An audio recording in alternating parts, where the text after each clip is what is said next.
What? It's not Wednesday? What's there an episode of the Die Hard MMA podcast doing on my screen?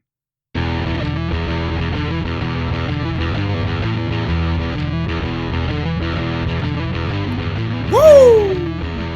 Ladies and gentlemen, welcome back to the Die Hard MMA podcast. I'm your host, as always, Clint McLean. This week, the UFC returns to the City of Gold for UFC 239 at the T-Mobile Arena in Las Vegas. What is going on, diehards? And you better believe it, I could not wait for this fight to the point that I am literally recording the podcast 3 days early. It is Sunday. I'm ready to recap UFC Minnesota, learn a couple of lessons there, and get out ahead of this UFC 239 thing because I am pumped. I am ready to go. Let's get this cash.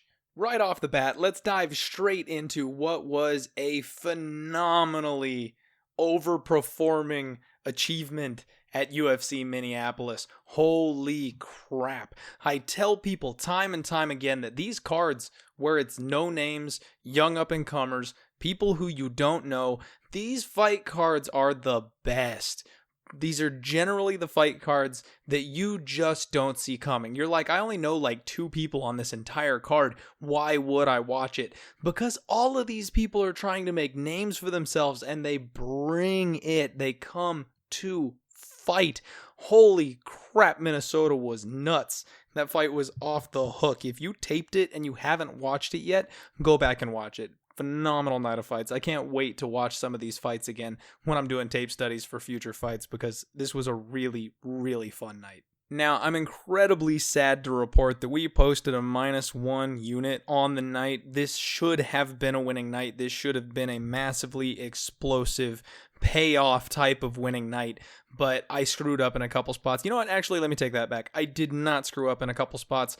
I could have made slightly better spots and things would have turned out better for us. So let's get into it. I want to recap this whole thing. So first and foremost, y'all got to follow me on Twitter. Die Hard MMA Pod on Twitter. That's where it's at. I upgraded a couple things. I changed a couple things as we get closer to fight time. Sometimes there are things that just line up and I have to pull the trigger on. You're only going to get that information on Twitter because obviously I can't re-record the podcast for you right before the fights kick off. So first and foremost, that brings us to the kickoff fight of the night, Maurice Greene versus Junior Albini. Now in the breakdown, I said that I would kind of lean Albini on the podcast just because his back was against the wall. We all know his job was on the line for this fight. But as we watched the weigh-ins, as we saw the kind of monster Maurice Greene looked like coming into that thing, I put it out on Twitter. I changed that lean 100% from Albini to Greene, and holy cow, was that the right move. Greene busted Albini up, and as soon as Albini tried to throw back, he put him down.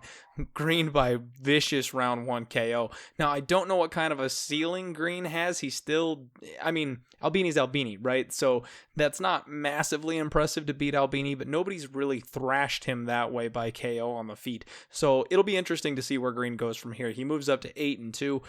Just a great way to start the night off.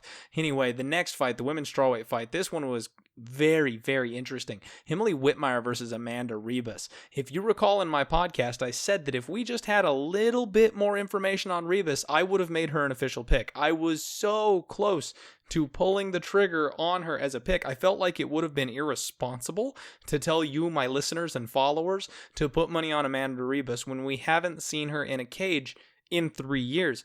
If we had had just a little bit more, we'd have pulled that trigger, and damn were we right. Submission round 2. She looked like a complete monster in there, a total machine, and we put another check box next to the name of fights that we predicted relatively correctly.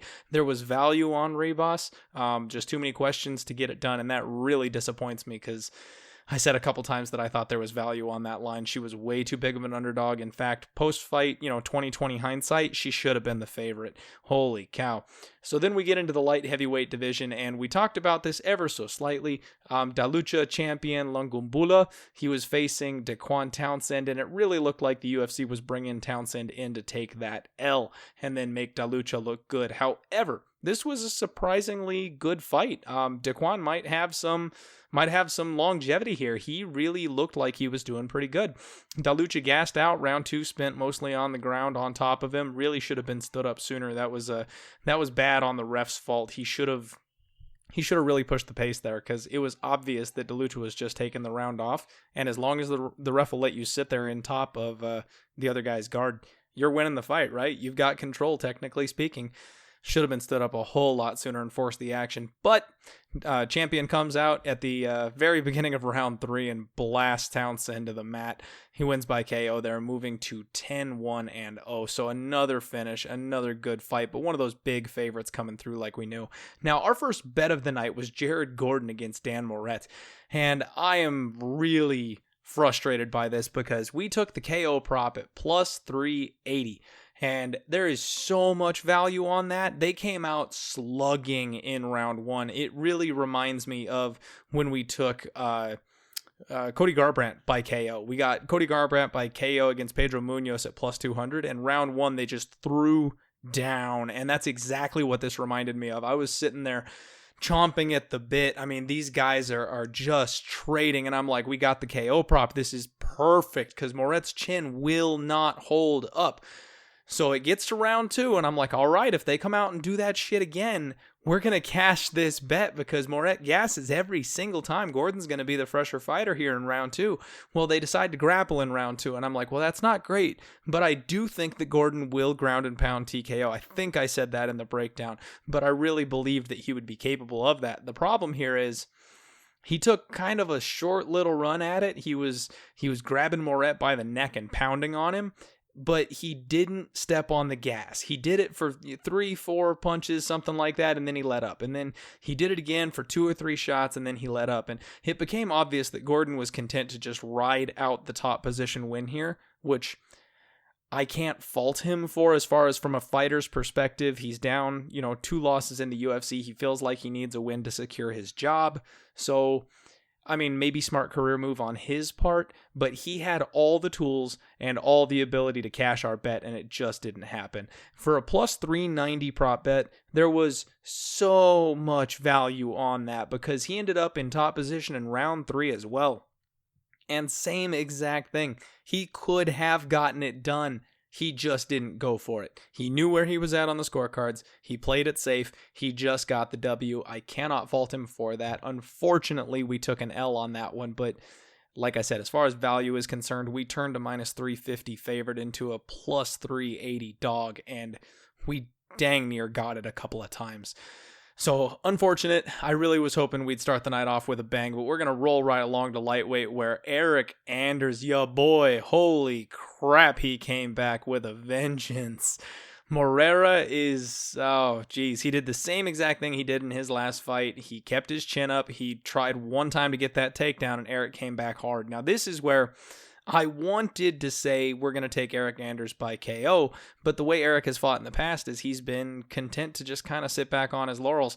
Now, Moreira apparently can't take a shot whatsoever. I know Eric Anders throws heat, but damn. At any rate, spectacular finish. Glad to see your boy get the win.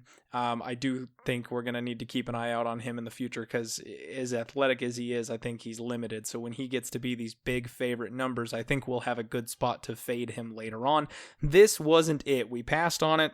We could have taken him by KO. We could have parlayed him, but we passed because of the price. I didn't like where anything was at. 2020 hindsight, that's one of those things where you're like, oh, well, duh, Eric Anders was a great bet. Why didn't you parlay him? Well, no shit. Like, we all know now. No, it was good. It was good. And you know what? I did predict him to win. It's one of those things that I just couldn't find an angle on the price, short of parlaying up with 2 other people, which we, had that unit busted last week for trying to do a 3-teamer. Didn't trust him in that type of a position. Now, up at bantamweight to close out the preliminary card, we got a 3-round war between Ricardo Ramos and Journey Newson. This Newson kid, holy crap, he got a short notice fight thrown straight into the deep end of the division facing a guy like Ricardo Ramos. And he really showed some skills. He had some shiny moments there, and there were times where you would think a lesser man would have gotten put away by Ramos, and he powered right on through it and didn't stop coming forward. Newsom is going to be one that we want to remember in the future because that kid is legit. On to the main card.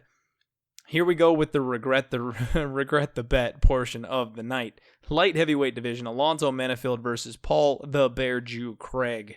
Now, I took some heat for making this pick in the first place. Pre-fight, everyone was like, what are you doing, dude? You don't bet Paul Craig. And everyone was telling me how amazing Menifield was. And you know what? I can honestly sit here before you and say I do not regret making the bet that I did. And let me tell you why. There are going to be people who disagree with this, and I'm sure there's a couple of you who are going to come after me on Twitter after you hear this, but Paul Craig was winning that fight. And even if you think that Menifield was landing cleanly enough to overcome the volume that Paul Craig was landing with, Paul Craig's strategy was one that would have led him to a victory if he had stuck to the game plan. Menifield, even in a post-fight interview, talked about how relieved he was that Paul made the slip up that he did because his game plan was not working and he was getting irritated. So the fight starts off. Paul Craig is managing the distance insanely nicely. All right. None of you people give Paul Craig enough credit for what he can do. He's managing the distance very nicely. Menifield cannot land clean. Paul is baiting him and then dodging the counters. Paul gets in there and makes him wrestle. Paul gets him up against the cage. And even though Paul's back is against the cage, he's the one laying on Menifield, forcing Menifield to carry his weight, keeping the overhooks so that he's heavy on him. And that's the kind of strategy you take with one of these big, bulky muscle type of fighters, because as soon as they get all built up with lactic acid, they gas out. They can't throw their hands anymore. So he was playing it perfect. Even though he went for a couple of takedowns that may have gotten shoved off, he was making Menifield wrestle. And we've never seen this guy get out of the second round. That's the perfect game plan. And Paul Craig was landing more shots. I know Alonzo Menifield was landing fewer, harder shots, but Paul Craig was outscoring him as far as the punches and the kicks go. Now, the issue was Paul Craig's fight IQ. This is something that when I made the bet at plus 260, I didn't count on this. And if this is something that I would have been aware of him being capable of, I probably would have passed rather than taking the stab at it. Maybe that's not true. So Alonzo Menifield's previous opponent, who was Moreira, that we saw Eric Anders knock out earlier in the night, he couldn't get the takedown, and he threw 3 spinning back fists in a row. Now, when you get an explosive power puncher like Alonzo Menifield with good timing, you can't do that. On the third time that he threw the technique, Menifield knew exactly what he was doing and exactly where he would be, and he launched a massive right hand, cracked him, and put him down with a giant shot. Well, that's exactly what you don't do when you fight this guy, because guess how he just killed his last opponent, right? You should be studying tape. I study tape, and I'm just betting on these things. Paul Craig is fighting this guy. You'd think he would have watched that last match. Paul Craig decides he's Edson Barbosa. His striking looked very improved, mind you.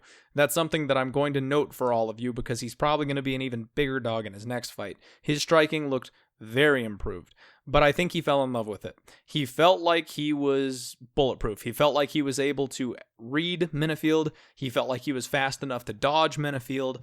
So he threw a spinning back kick, and you know what? It landed. So he went back to it, and he threw it again, and it didn't really land quite as well because Menifield was able to defend it since he saw it a second time. And then, you guessed it, ladies and gentlemen, Paul Craig threw the third spinning back kick or spinning heel kick of the fight, and Alonzo exploded on him and crushed him. And I stand before you today, I honestly believe that if Paul Craig had the wherewithal, the common sense, the fight IQ to stick to the game plan that he had followed for 90% of the fight up until that point, I think he wins this fight. And I will stand by that. And I also think that Menifield is someone who will be fated against the right opponent in the future. Props where it's due. The man has some incredible skills and some incredible talent, and it will take a very special spot for me to fade him because he is legit. But I think Paul Craig theoretically, was not a bad bet. Now, we've talked about this before. Bad bets can cash. Good bets don't always win. I don't know. In this case, I don't know if Paul Craig was a good bet or not. But by the same token, everyone's screaming at me that it was a horrible bet. I disagree with, because I saw everything I needed to see in that fight. Everything that I saw in the tape leading up to this fight that I knew was possible, I saw it all in the first 2 minutes of this matchup. And it's okay if you don't see what I'm seeing. I hit these massive underdogs with regularity, those of you who have been listening to the show since the beginning, because I see things that other people don't. And this is what happens. These are the times when the variance goes against us and our giant underdog doesn't pull through because it's a long shot. So I have no problem with taking that shot. I do have a problem with the fight IQ. Paul Craig is going to take a slight notch down in my book from where I'm rating him. Skill set went up a notch. Fight IQ went down a notch. I do not like putting money on people with low fight IQs. If you're a brawler, that's fine. If you want to drag your opponent into a war and see who fades first, that's fine. But if you're going to throw the same shit 3 times in a row, knowing at least you should have known what could have happened to you doing that at this level of the game, that's not okay. So enough of the lecture. I'm going to move on from this one.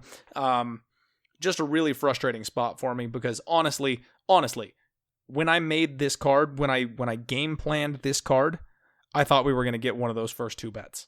I thought one of these 2 bets was going to cash and we would be free rolling basically the rest of the night. So that was real frustrating for me. Moving on, we head back to the lightweight division. Drew Dober looks like an absolute monster. I had said that I thought Polo Reyes was potentially live here. I thought Drew Dober would win the fight, but if he decided to strike with Polo Reyes, that it could be a problem. Given his ability to take down, given his ability to control his opponents and get this fight where he wants it to be, I thought Drew Dober had all the keys to win the fight, but I didn't like how wide the line was. And holy cow, he gave Marco Polo Reyes a chance to strike, and nothing came of that. Damn, dude, Drew Dober demolished Polo. He looked every inch of that minus 300 favorite that he was sitting at. And if he was a minus 200 favorite, I would have been all over him, but I wasn't going to lay that kind of wood. This card apparently was a parlay card. So at this point in the night, that gets us to, let's see here. We have only had 2 fight picks go against us. That would have been Paul Craig and Whitmire. However, you got to kind of put a little asterisk next to the Whitmire pick, because I said I wanted to bet Rivas. So that one, I don't know, I almost call that one a push, because if you made me bet that fight, I'd have bet the dog. Even though I said I think maybe Whitmire wins siding with the favorite, I would not have bet on Whitmire. I would have bet against her. So even though we're 0-2 at this point, I'm frustrated. I'm pulling my hair out because I called literally everything as far as fight wins and losses up until this point in the night, but I'm down 0-2, so I'm upset. Then we head to Vince Pichel versus Roosevelt Roberts, and this, ladies and gentlemen, is the star moment of the night for Regret the Bet. I should have bet Vince Pichel, and I am not saying that as a matter of hindsight. I am not saying a big plus 200 juicy underdog cashed and I wanted to be on him. I gave a lean to him earlier, so I should have bet him because he won. That's not what I'm saying. What I'm saying is I saw exactly the same type of setup between Paul Craig and Minifield as I saw with Vince Pichel and Roosevelt Roberts. Roberts is an impressive up-and-coming talent. He was 8-0 going into this fight, and he was overvalued against a proven UFC commodity in Vince Pichel. So based on the odds, based on the lines, if I'm taking the stab on Paul Craig, I should be taking the stab on Vince Pichel, because those 2 fights, now obviously the skill sets match up entirely differently, but the situation was identical. And Vince Pichel was only a slightly smaller underdog than Paul Craig was. So I gave an official lean to Vince Pichel. Anybody who asked me, I said I'd take Vince Pichel. So I hope some of you all got some money down on Vince Pichel and cashed on that, because he came out there and proved exactly what I'm talking about. Having a plus 210, plus 230 type of underdog going to a 3-round decision against a young up-and-comer. He pulled that veteran savvy out. He looked phenomenal, and that was a really fun fight to watch. So, once again, congrats. But that was the bet that I regret not placing. And even had he lost, I mean, obviously I'd be sitting here telling you, woo, we dodged a bullet on that one, but it didn't matter. We try to put our money in positions that we like, and if we liked the Paul Craig spot, we liked the Vince Pichel spot. We should have bet both or neither. That's what I'm getting at. So then we move up to welterweight. My man, Demian Maia versus Anthony Rocco Martin. And this is another one where I feel like maybe I was getting a little too fancy. Again, benefit of hindsight, I don't know that I was necessarily wrong. Demian Maia got the takedown super easy in round 1. I told you all that Martin gives up the takedown, and no amount of grappling and wrestling is going to prepare you for what Demian Maia can do. Now, here's the thing. Demian Maia is at a different point in his career, and this is a learning experience hindsight type of spot, because I record the podcast, as you all know, on Tuesday, launches Tuesday night late or Wednesday mornings, and I heard an interview pre-fight for Demian Maia that changed everything for me. And if I had heard this sooner, I would have played differently. Demian Maia was asked if he still had title aspirations. He was asked if he still was chasing that title shot. And he's 41 years old, and he is a long-term staple in the UFC. And his response was that you can't control when the UFC will give you a title shot. He knows the end is coming. He's got 2 fights left on his deal, I believe, and he might retire soon. So he just wants to go out there and win. He's not concerned with the title shot anymore, because even if he wins, there's no guarantee that the UFC will give it to him. Now that may sound normal to all of you, but I've done a tremendous amount of playing poker, and you've got to be able to read between the lines sometimes on what people say as to what they mean. And what that means to me is that Demian Maia is not looking to impress anybody. He used to go out there and slap chokes on people and really try to make statements. Once it became clear to him that he's not going to get a title shot from the UFC anymore, I mean, he doesn't really have a fan-friendly style. Those of us who appreciate martial arts, those of us who appreciate the ground game and jiu-jitsu, we love watching this guy fight. But the general masses don't. The general masses don't understand what a very, very rare talent Demian Maia is. And the fights where he co-mains or headlines, he just doesn't move the needle. So the UFC's never given this guy another title shot, especially with him being 41 years old. He's going to be a gatekeeper for his last couple of fights, and then he's going to get out of here. He's going to ride off into the sunset. Well, what that means to me is we should have laid the wood. Because if I had known Demian wasn't going out there to make a statement, his mindset here, these are his words that I'm going off of. His mindset is that he doesn't need to make a statement here. He just wants to win. And that's exactly how he fought. He got the takedown against Rocco Martin. Martin did a very good job of getting his back up against the cage so Demian could not backpack on him where he would get that rear naked choke opportunity. And instead of going for any number of other submissions that Demian Maia could have tried to get on this guy, he was content to sit in his lap in a weird up against the cage semi-half mounted position and just slap him, just patty cake him. Demian Maia is not a striker. He doesn't have fight-ending power, and he was content to just rough up his ribs a little bit and hit him in the face once every 3, 4, 5 shots, just to make sure the ref didn't stand him up. He had total control.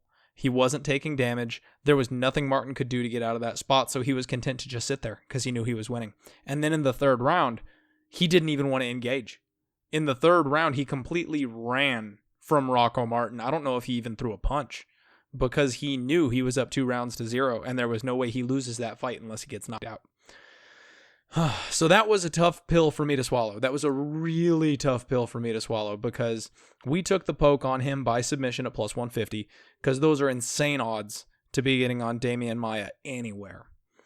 And right before I did the podcast this week, this little peek behind the curtain here, I was debating on whether I wanted to drop one of my new 3-unit bombs, or whatever you want to call them, on Demian Maia. I am trying to open up.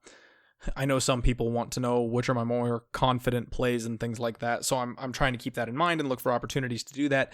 Demian Maia was going to be my first one. I was going to say, obviously don't put your mortgage on Demian Maia, but whatever your big bet size is, I would put that on Demian Maia and play him straight. And then I saw the submission prop and I was like, you know what, that's way better value, because I knew he was going to get the takedown, because without a shadow of a doubt, I knew he was going to get the takedown. And once you get the takedown, you should get submitted by Demian Maia. But if he's not looking for the submission, that's where this shit gets tricky. That's where MMA is so hard to cap, because the mentality of the fighters is so important to the way that we pick our bets.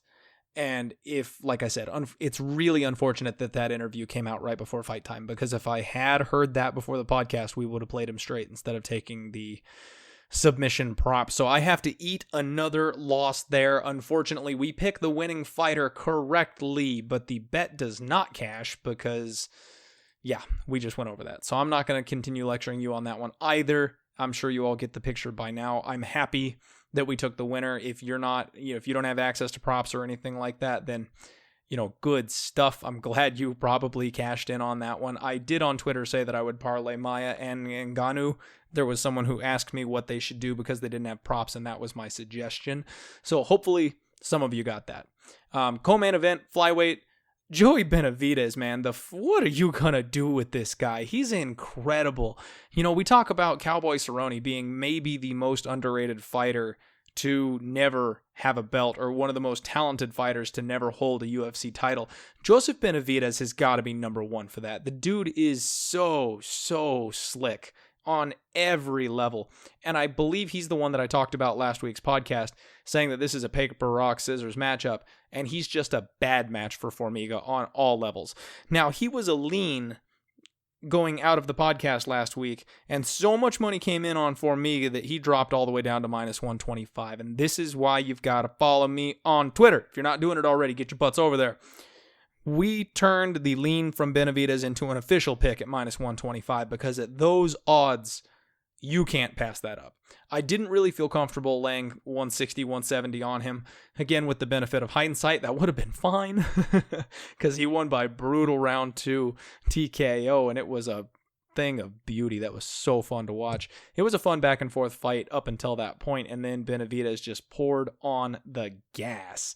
He has a killer instinct, man. That's one thing that I love betting on, is when fighters have the killer instinct. He felt Formiga weaken just ever so slightly, and he poured it on until he broke. I love that. So we cashed the nice juicy 125, minus 125. We laid the wood, sorry. Not plus 125. And move right along into the main event. We're 3-1 on bets at this point. We are... I posted my leans of Maurice Green and Vince Pichel, so we're 3-3 on total things that I tweeted out here. But as far as the fight picks go, we are 1, 2, 3, 4, 5, 6, 7, 8, 9 to 2 on the fight picks. We had this card locked down as far as knowing who was going to walk away with the wins here. And that didn't stop in the main event, ladies and gentlemen. Francis freaking Ngannou does it again. I have been telling you all that this man is a god on earth. He is Hercules in the flesh. He is the uncrowned heavyweight GOAT, the greatest of all time, and he just needs some more time to prove it. Even after cracking former champion and heavyweight regular contender Junior Dos Santos, there are people on Twitter questioning Francis Ngannou and what is wrong with you people. They cannot see the greatness, and I love it, because he's gonna be unstoppable. And I don't care if you disagree, you're wrong. When we look back on his career, it's gonna be something to see. I really hope that the people who are questioning him have deep pockets, because when he faces either Daniel Cormier or Stipe Miocic, we will get a much, much better line on him because of it. He should be a -250, -300 favorite in damn near every fight that he is in because of the power that he holds, and I understand that Daniel Cormier may cause him some problems, but he wins the Stipe rematch hands down, bar none, easily. He's a completely different fighter, and either one of those fights that come up next, I can't wait to break it down for you all. I'm not going to get into it now because obviously there is money to be made this weekend and we need to talk about those fights instead. But holy damn, holy cow. Francis Ngannou round 1 KO cashes. We locked that up at -170. So like I had said before, unfortunately we end up going 2 and 3 on the bets for a -1 unit on the podcast. And it's another disappointing night for me. The podcast record, though, is still live and kicking. We are 71-65 for plus 23.19 units. And this is why we practice bankroll management, ladies and gentlemen. We can give away these little slim losses when we, don't quite cash those big dog lines, because when we do cash those big dog lines, they are game breakers and we make bank on them. So I know we're in a slump right now. The tide will turn. We will start getting variance going in our way.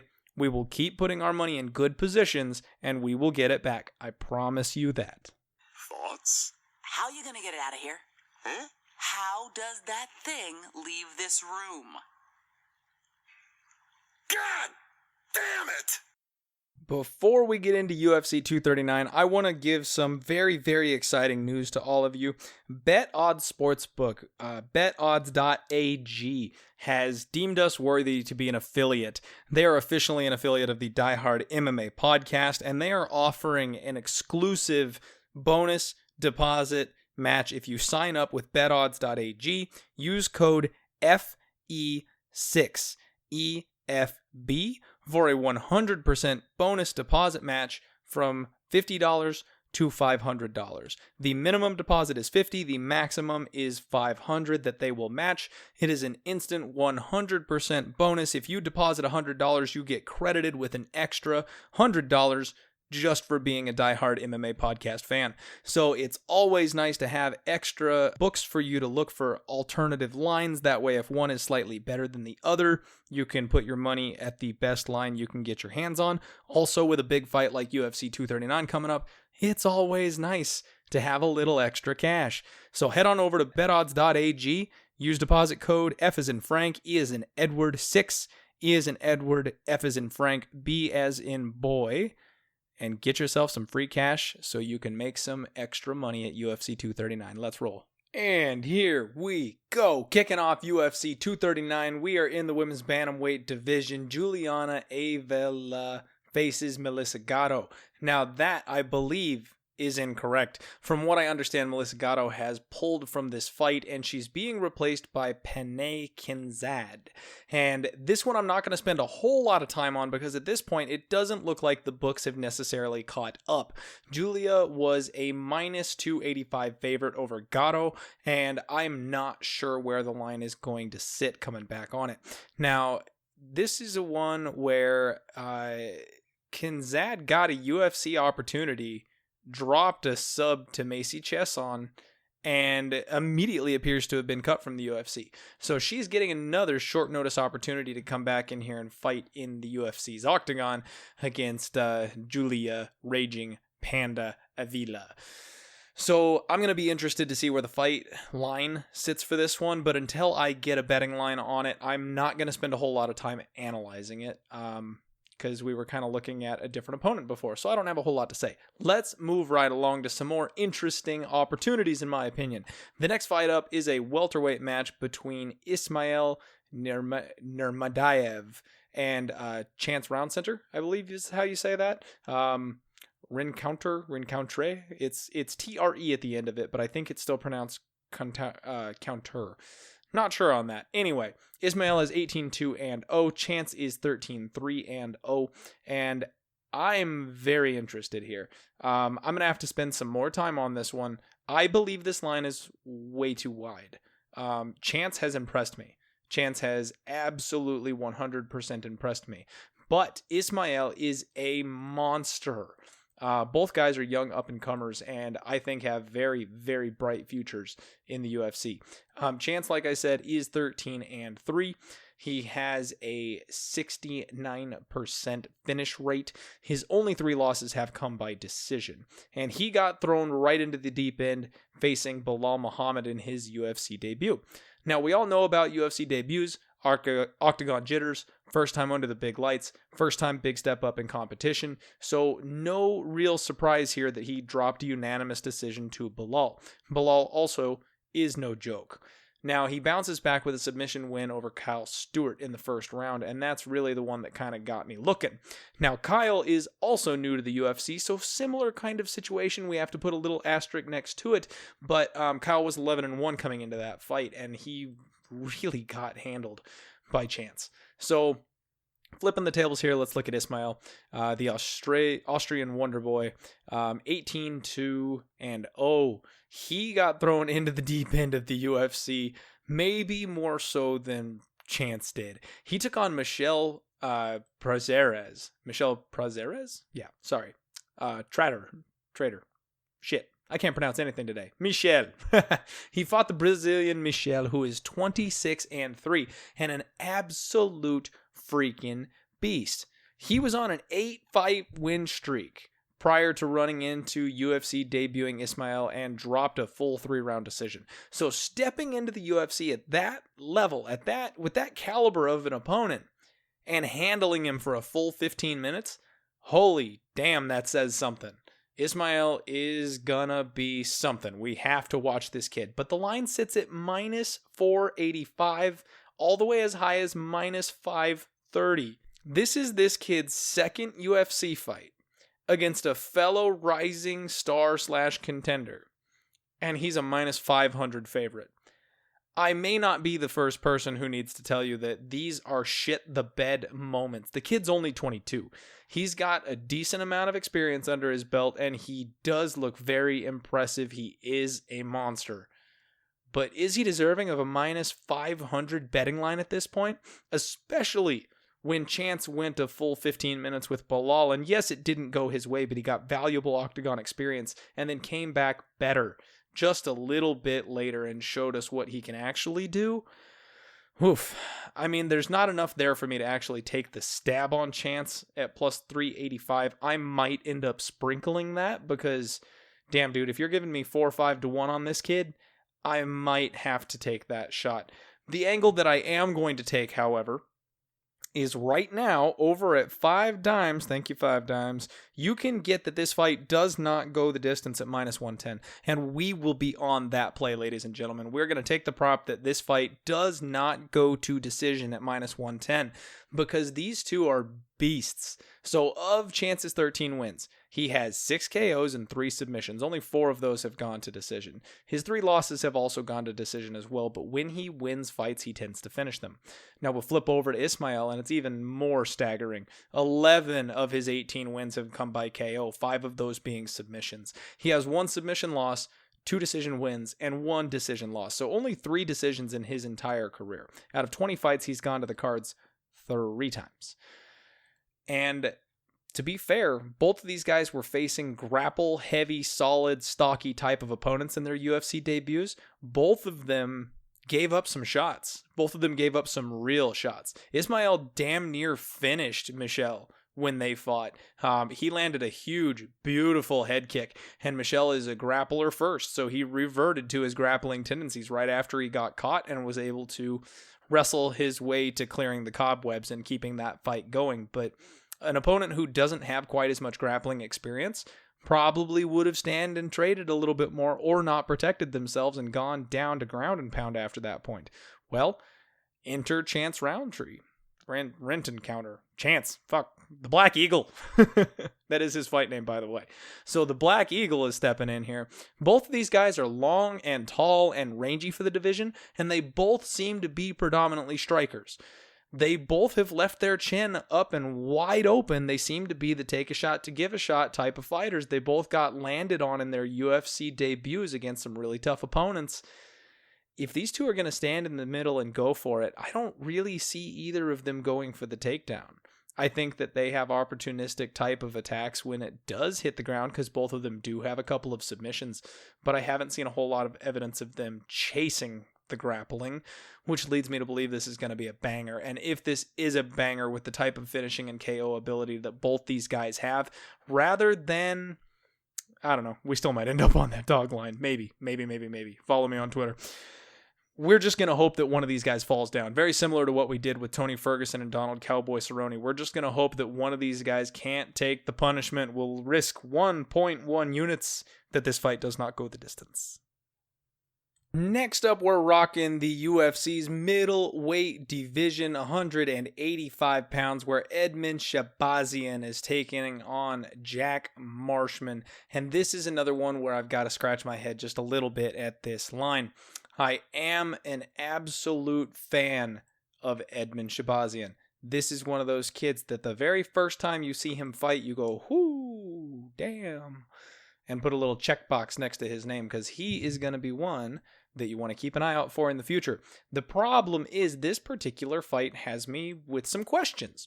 So Edmen is 9-0. He's got 8 KO TKOs and has only gone to the cards one time. He mauled Charles Byrd in his last fight, which was his second UFC fight. He came off of the Tuesday Night Contender Series, and he has just looked absolutely phenomenal. Now, they are throwing him in against Jack the Hammer Marshman, who's had kind of a mixed result in the UFC. He's 23-8, and he's 29 years old, versus Edmen being a ripe young 21. Now, Jack the Hammer Marshman is a very durable type of fighter. He had a pretty solid UFC debut back in 2016, and the old classic got KO'd by Thiago freaking Maheta Santos, who's headlining this card. Heyo!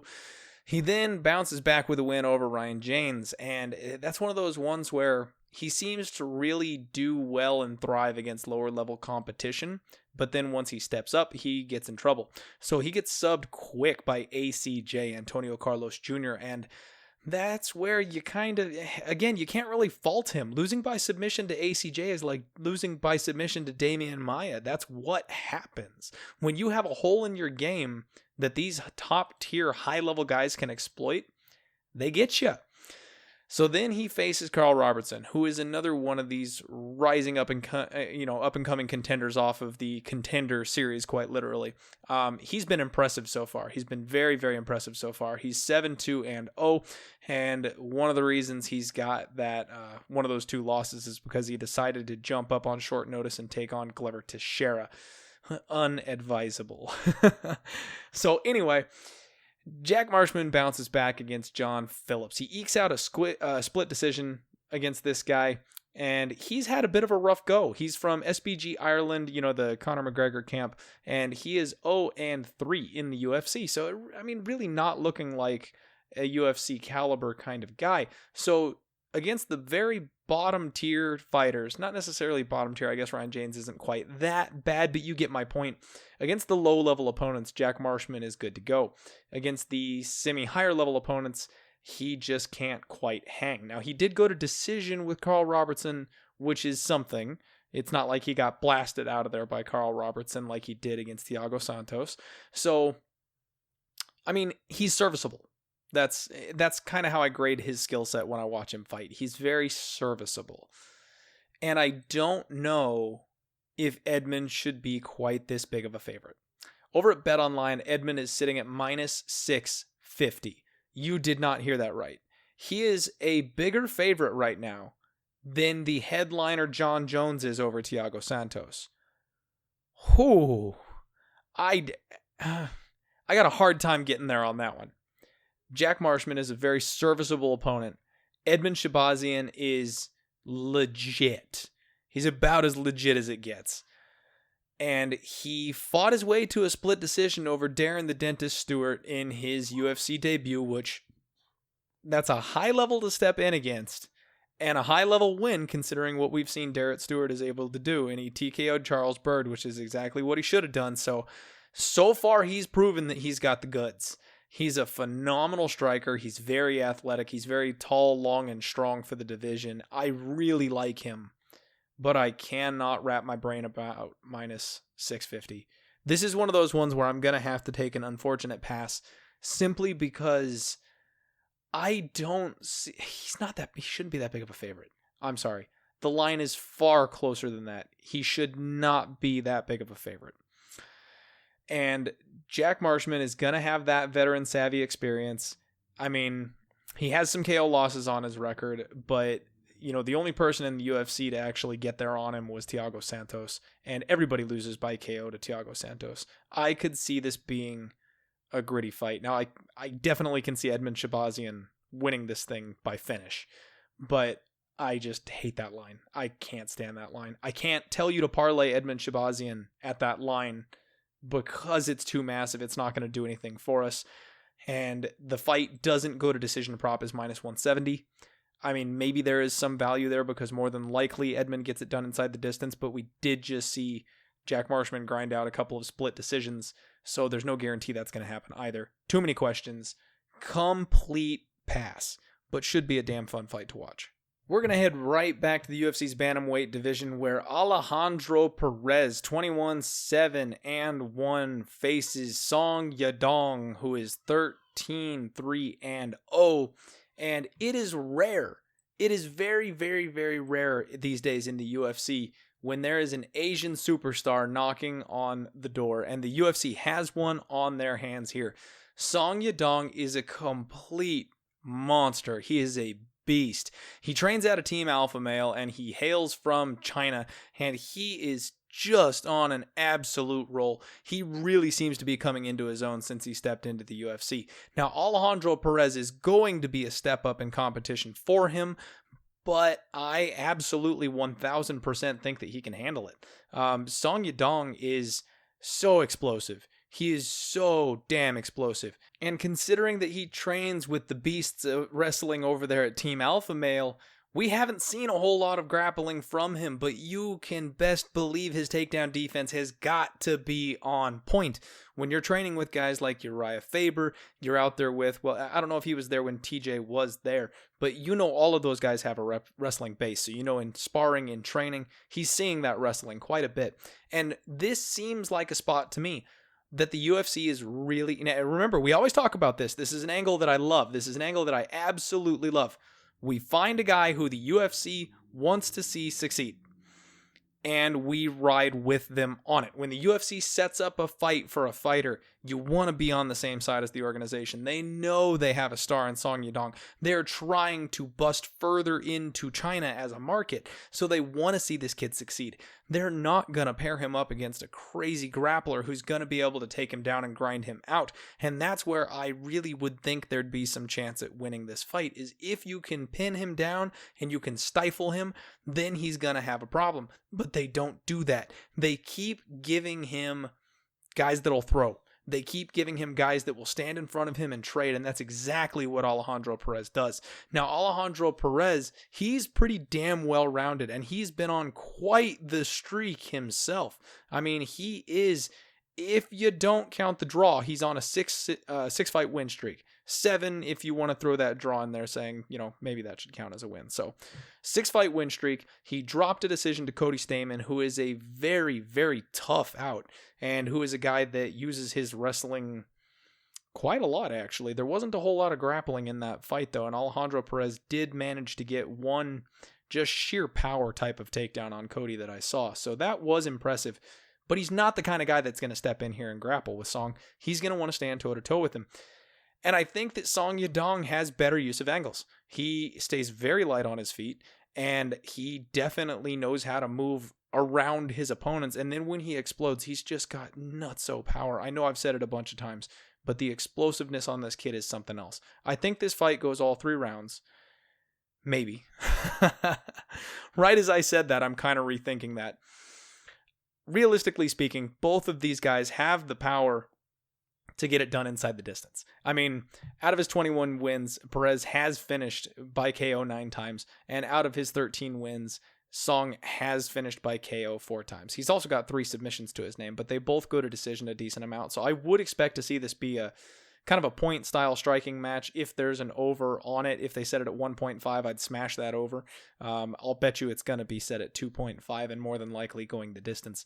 But the biggest thing that I like here is that I will take a shot on Song Yadong. I think that he passes this test with flying colors. I think that this test was handpicked for him so that he had a good match, a good opponent, somebody who he could really handle. I mean, it's a good, solid step up in competition, but it's definitely one that he is capable of handling. And because of that, we're going to ride with him. Right now, we can get Song Yadong at minus 200 over at 5 dimes, and I will be laying the wood on him. We're going to put 2 units on him to win 1 unit at minus 200. We will play this favorite. 2 units to win 1, Song Yadong. Let's get this thing. The second fight on the preliminary card of the evening is Claudia Gadelha versus Randa Markos. We're in the women's strawweight division, and I love this fight. This is so good to me. Claudia Gadelha has been a long-time staple in the UFC strawweight division. She was brought in basically thinking she was going to be the counter to Joanna Jędrzejczyk.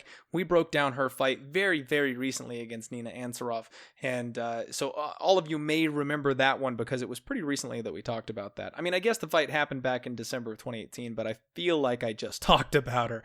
You guys might not recall that, I guess. I don't know. I'm getting deja vu here talking about Claudia Gadelha for some reason. Maybe it was because we broke down the Nina Ansaroff fight. That's probably what it was. So Nina Ansaroff just beat both of these women. Both women lost by unanimous decision to Nina Ansaroff. Gadelha in December of 2018 and Randa Markos in July of 2018. And they have a very, very similar and very, very interesting skill set. But what I see here is 2 different paths. Randa Markos, the quiet storm, is 33 years old. She is 9-6. And that's one of those misleading women's records where they all have to fight at the top level once they get there, and so there's a lot of really bad looking records as far as like the men's division would be considered because there's just not as much competition. Claudia Gadelha is much more impressive looking 16-4, and she was undefeated prior to coming into the UFC and losing to Joanna. So now that she's in the mix with the top women in the UFC, she is getting that kind of a mixed result. Prior to getting into the UFC, she was wrecking everybody.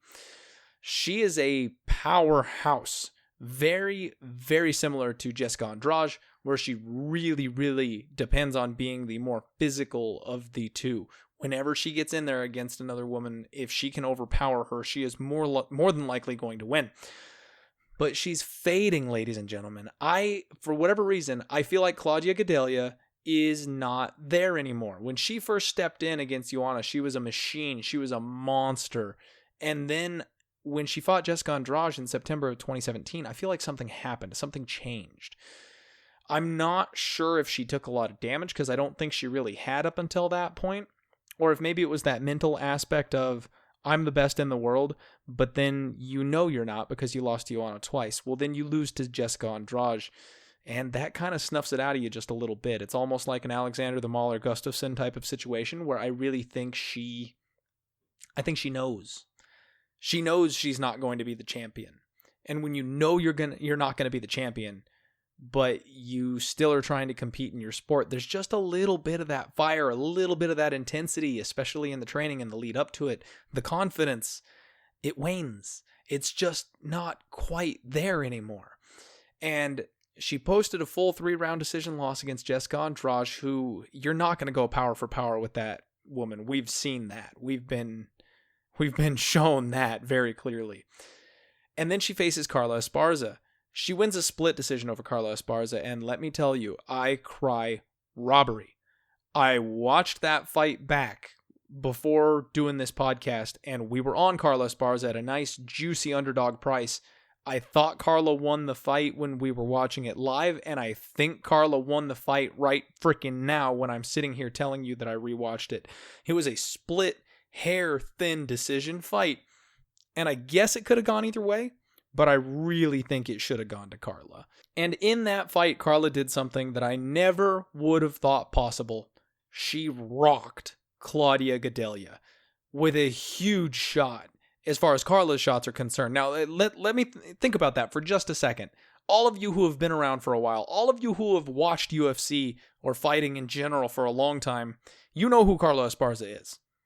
When was the last time you heard about her rocking somebody on the feet? Not ground and pound, not when she's on top of them in side control or full mount, but standing toe-to-toe.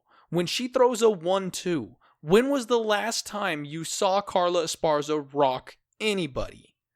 I don't think it's happened. This may be the one time in history that it happened. And it was against Claudia freaking Gadelha, who's supposed to be this machine, who's supposed to be this monster that can walk through anything.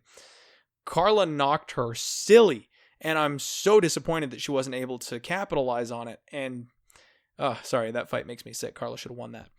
Anyway, her record shows in her last 3 that she is 1-2. It should be 0-3. Then she faces Nina Ansaroff, and you know what? It's classic Claudia Gadelha. She comes out in round 1, and she uses her whole gas tank. She's bigger, she's stronger, she throws these girls around, and then she gasses. And that's what she does. As soon as round 1 ends, she slows way down. She does not have that second effort on the takedown anymore. She does not have the hunger to dive in there anymore. She starts walking backwards a little bit more often. She really fades off after that first round. Now, Randa Markos is a very, very similar situation. She has impressive offensive wrestling, and she's actually got a really offensive grappling game. She's not half bad off of her back either. And here's the thing. She's improving. Where Claudia Gadelha seems to be losing some of that steam, Randa Markos is picking it up. She had a very, very similar, really mirror image loss to Nina Ansaroff in July of 2018.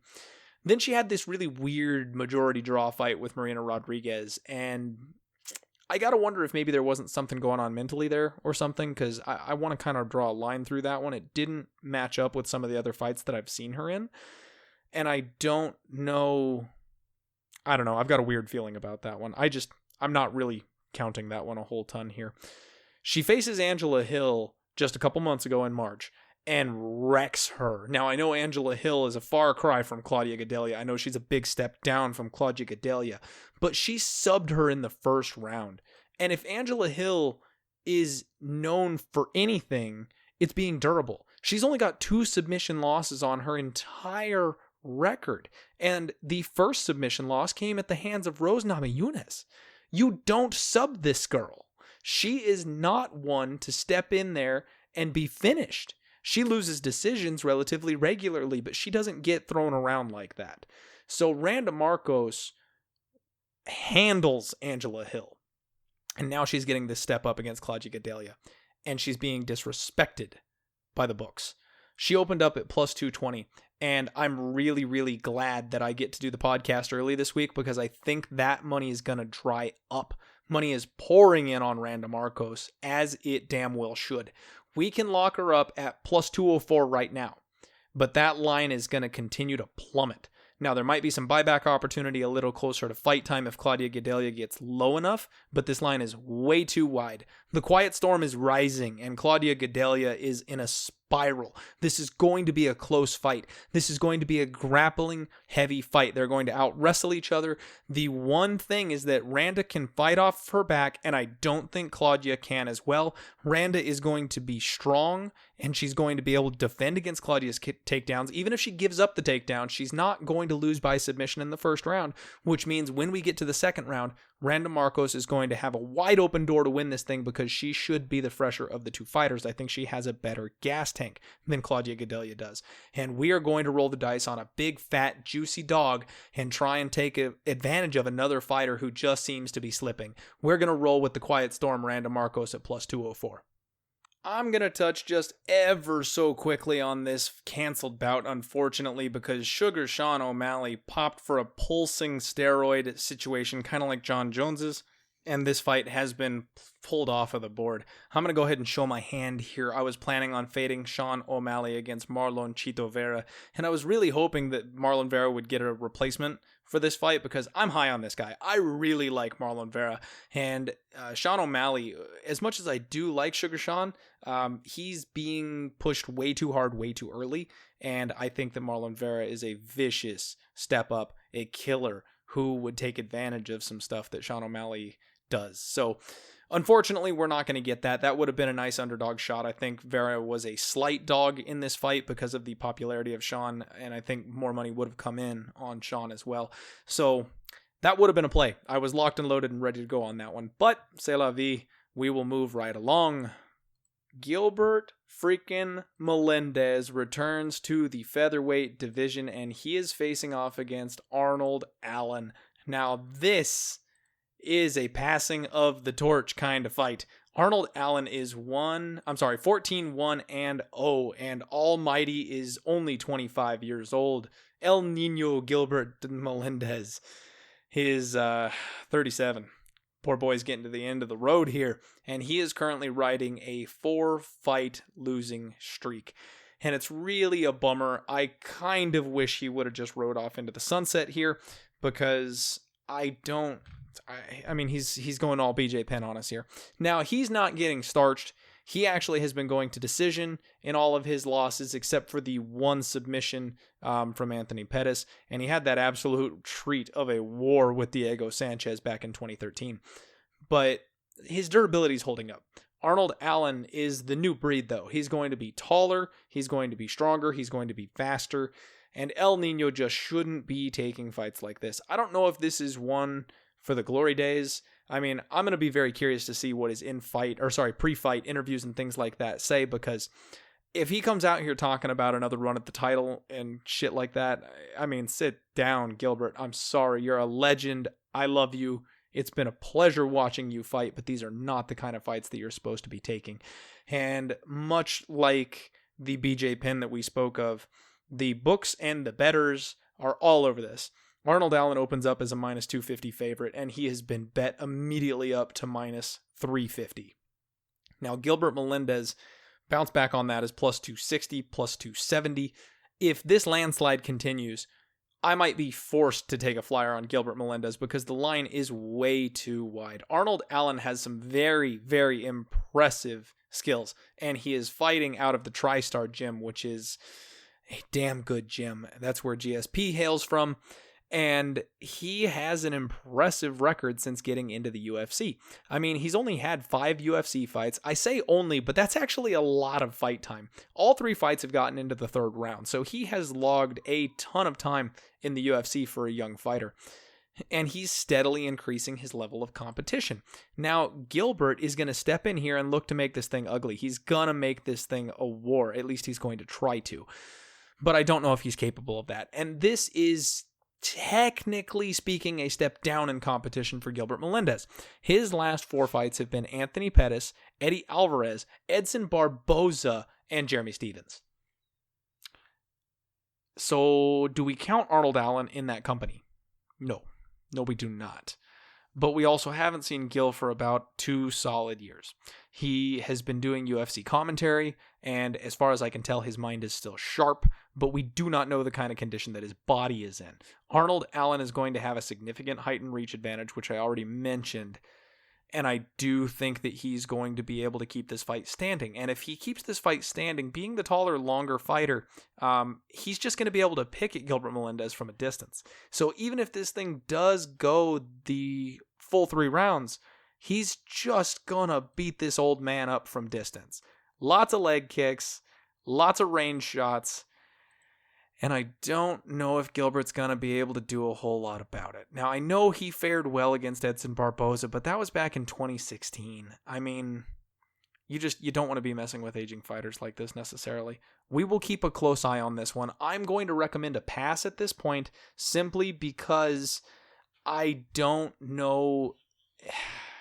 When one fighter is stepping up in competition and the other fighter is stepping down in competition, especially getting that dog line, usually I would want to take the dog. And we still might have to, because if it gets any wider, we're going to need to, because that's that's some value. But for now, we're going to pass, just because I don't like to bet on aging fighters who have disappeared for years, and we have no clue what kind of condition they're in coming back. That takes us right on into the main card, and it is a stacked main card. I love this.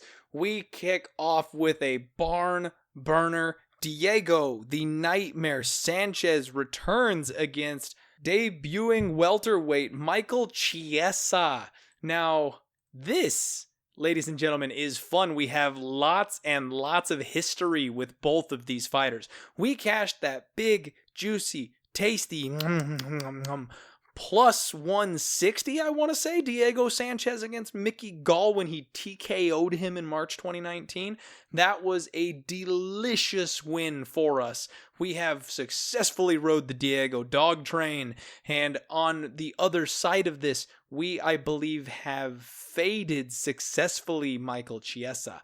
Now, I did bet on Carlos Condit, who Chiesa beat back in December of 2018. However, I believe I bet Anthony Pettis against him when he won in July of 2018. So I guess we've been a little mixed and matched here on Chiesa. Chiesa is a guy who I have been very, very much looking forward to the opportunity to fade. He cuts a whole lot of weight. He was a massive 155er, and he's one of those guys where it just was not helping him. In fact, it was hurting him. He had no gas tank, and he was submission or bust. So when you had somebody with decent submission defense that would cause him to get into a war, he would break simply because he was not that durable. He didn't have the gas tank. He didn't have the, when you cut weight, you suck everything out of your body. He's one of those guys, kind of like Kevin Lee was, which those two have some history here too, that he was spending too much of his time focusing on the weight cut rather than the training. So we never really saw him get the opportunity to grow. He kind of stayed about where he was skill set wise. Very dangerous submission game. He's a decent wrestler. I don't want to say he's a phenomenal wrestler or anything like that. He accepts the bottom because he's so confident off of his back and things like that. He's good in scrambles. But his takedown game is not necessarily where I would like it to be. And then his striking, it serves a purpose. Almost like Damian Maia. I don't want to put him on that level. He is not on that level. But almost like Damian Maia, where he uses his striking to close the distance and then get the fight to the ground. He's very awkward. He's very herky-jerky. Sometimes that can work because you'll catch your opponent off guard because your timing is different than it necessarily, air quotes, should be. So Chiesa is a guy who won the Ultimate Fighter, came in with a whole lot of hype, and then has basically just shit the bed every time he's taken a big step up in competition. He stepped into the UFC back in 2012 when he submitted Al Iaquinta, and he's got some names on his record. He did lose by submission to Jorge Masvidal, who also fights later on. He beat Francisco Trinaldo. That's solid, but he got TKO'd by Joe Lozon. That's questionable. He bounces back and he wrecks Jim freaking Miller and Benil Dariush. So, the dude's all over the place. If he shows up, he's Jekyll and Hyde. If he shows up, you've got a monster on your hands. But if he's got an off night, he's going to get murdered. So he drops back-to-back losses to Kevin, the Motown Phenom Lee, who we are not overly impressed with at this point, and has also moved up to 170. And he also drops a submission loss to Anthony Pettis, who has a rejuvenation at 170 going on himself. But then he looked beastly against Carlos Condit. In December 2018, he mauled Carlos Condit. And that, even though Carlos Condit is an aged veteran, that says something to me. Diego Sanchez, as much as my heart wants you to win this fight, my wallet can't chase you there. I came into this podcast fully intending to tell you to throw a flyer on Diego Sanchez because this line is way too wide. But people are helping us out. Diego Sanchez opened up at plus 285 with Michael Chiesa being a minus 345 favorite. And money has come in on Diego Sanchez. We need to thank those people for making this line playable for us because Michael Chiesa is going to wreck Diego Sanchez. And I'm sorry. I love Diego. Rewatching the Mickey Gall fight, that shows me everything that I need to know about this fight. Mickey Gall is a poor man's Michael Chiesa. And Diego talks about being rejuvenated and stronger, and his chin holds up better at 170. but it doesn't. Mickey Gall came out in round 1 of their fight, and he hurt Diego. He hurt Diego bad, and Gall is not a good striker. Gall is definitely, he's not even a UFC level guy at this point, and he hurt Diego Sanches. Chiesa, I tweeted out a picture of his from a little bit earlier. If you do follow me on Twitter, you saw that. He is a brick shithouse right now at 170. The dude should have been at 170 this entire time, and he is packing on pounds of muscle. If he has a gas tank and he's able to scramble and he's able to keep going where he normally otherwise would have quit, he will murder Diego Sanches. The only reason Diego Sanches TKO'd Mickey Gall is because Gall gassed out. Gall saw that he had Diego hurt, and he is a rookie. He charged in for that opportunity to KO the Nightmare, and he punched himself out. So in round 2, he offered no defense. When they scrambled on the ground, Gall has a good ground game. He was trying to play off of his back, but he kept giving up his back. He kept letting himself get in bad positions. He wasn't fighting back. The referee didn't step in because Diego was unleashing hell on this kid and putting nightmarish damage on him to save him. It was only because Gall couldn't fight back. And even though Michael Chiesa sometimes has that quit in him, that was at 155. At 170, when he has the gas to push to that next level and his body doesn't quit on him, I really think that's not going to be a problem. He's going to have a massive height and reach advantage over Diego Sanches. At 170, I think he's going to have a very significant strength advantage over Diego Sanches. And I know Diego Sanches is no slouch on the ground. He knows his way around the grappling game.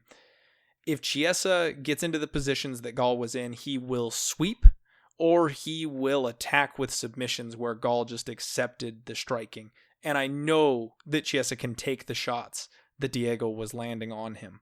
And Diego was also gassing.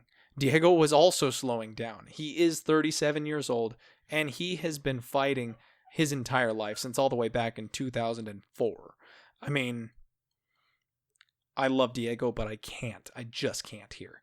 In fact, we are going to parlay Michael Chiesa because I am uber confident in him this week. Put a pin in that. Right now, you can get him at minus 340 over at 5 dimes. And we will be parlaying him. And now for the fight that a lot of people have been waiting for. We head to my favorite division, the light heavyweight division.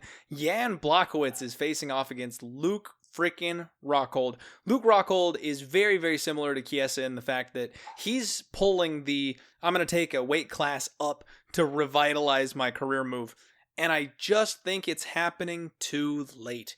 Jan Blachowicz is 23-8, and he's been a light heavyweight for a long time now. So he's very settled in at 205. Luke Rockhold is 16-4-0 and might be one of the most dangerous fighters we've ever seen in the octagon. He has a phenomenal skill set. The dude is athletic. He is tall. He's strong. He can wrestle. His kicks are straight out of hell. And he's got a phenomenal offensive grappling game. Unfortunately, the man has no chin. And Yoel Romero made sure to end whatever may have been left of said chin. And Bisping really did a number on it back in 2016 when he took the title. Jan Blachowicz is maybe the perfect storm to welcome Luke Rockhold to the 205-pound division. He's got really, really fast, accurate hands, and that's the biggest part of his game that I think is going to get it done for us. I may have just tipped my hand. We're betting Jan Blachowicz. Blachowicz is a black belt in Brazilian Jiu-Jitsu. Now, I know that doesn't mean a whole lot going up against Luke Rockhold because Luke is phenomenal on the ground himself, but at least that tells us that he is very, very well aware of the positions, the defenses, the way this grappling match is going to play out. If it should hit the ground, Jan's going to be more than prepared to defend against it. Jan's wrestling has come a long way. So while Luke Rockhold may have a wrestling advantage, I think that Jan will be able to do enough to defend it. And let's be real here. Luke really likes to strike. He's cocky as shit. The dude is a cocky motherfucker. And I'm sorry for the language, but I do not like Luke Rockhold as a person. He really, he had every right to be cocky when he got to the belt because he may have been skill for skill the best 185er on the planet at the time, but he just, he's not anymore, but he's still walking around like he is. He thinks he's hot shit, and I'm sorry. Even when you're fully proven to be hot shit. When you act like you're hot shit, it bugs me. It just bothers me. So not only on principle not liking the dude, but also simply on skill set, we are on Jan Blachowicz. We are going to roll with the underdog here because he has the hands that it will take to crack and touch the chin of Luke Rockhold. He has the skill set that it's going to take to be able to keep the fight in an area where he utilizes those hands. And he also has the playbook because all three of Luke's last opponents, Bisping, Branch, and Romero, did the same exact thing with slight tweaks to it, and they were all very successful. The only one who lost out of those three was David Branch, who we have talked about being a pure fade at this point in his career, and he actually only lost that fight because he had a wrestling disadvantage. Luke sniffed out the slight advantage that he had over David Branch, and he took it. As soon as he found out that he was able to exploit something that Branch was weak against, he used it, and then he got the fight on the ground and forced him to tap. So it was very, very close to him having a back-to-back loss there. I really thought Branch was going to get it done, truth be told. And we are getting a beautiful line on this fight. And this is one where I'm not quite sure what's going to happen on this line. I'm not a line reader by any stretch of the imagination, but my brain tells me that Luke Rockhold is going to take money. My brain tells me that the skill set that he's shown is going to be something that people are going to trust in. The shit that he's been talking with Anthony Lionheart Smith and John Jones is going to entice people. I think money is going to come in on Luke Rockhold. Right now, he sits at a minus 165 favorite, and we can get plus 145 on Jan Blachowicz. Now, for the purposes of the podcast, I have to take that line. Mind you, I didn't mention this before, but this is the same situation with Claudia Gadelha and Randa Markos.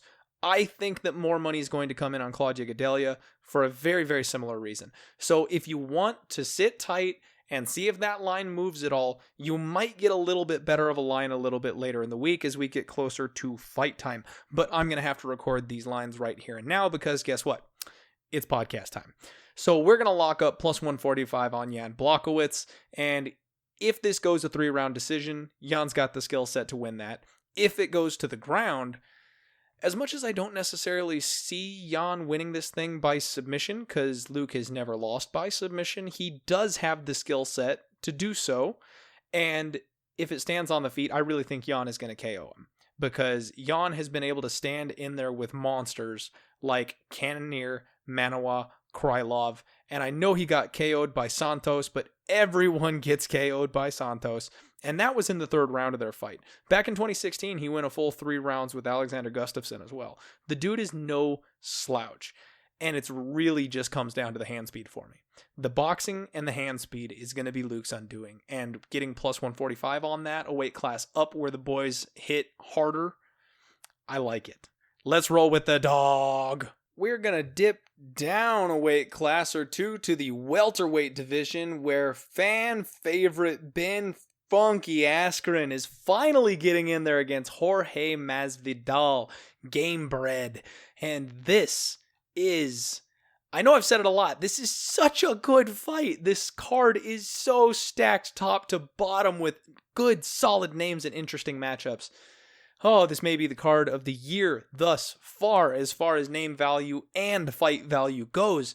Game-bred Masvidal is 34 years old with a phenomenal, insane record of 33-13, and he's one of the guys that was a street fighter on YouTube far before ever getting into professional mixed martial arts, so he's got some miles on him. This dude has been fighting for his entire life.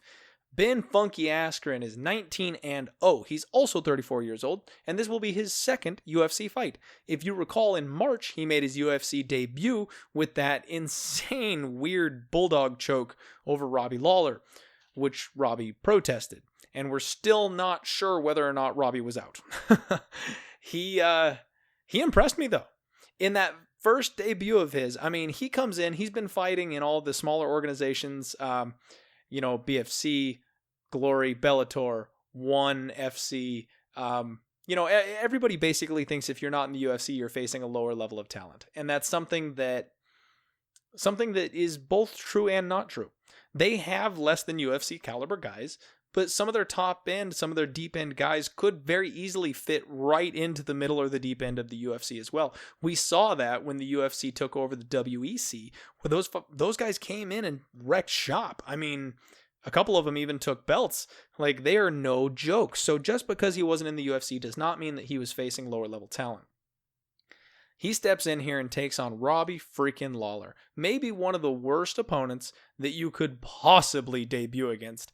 A former champion who's a lifelong martial artist and just a savage. An absolute savage. I mean, Robbie Lawler is yoked. He is muscled from head to toe. He is vicious. He loves violence.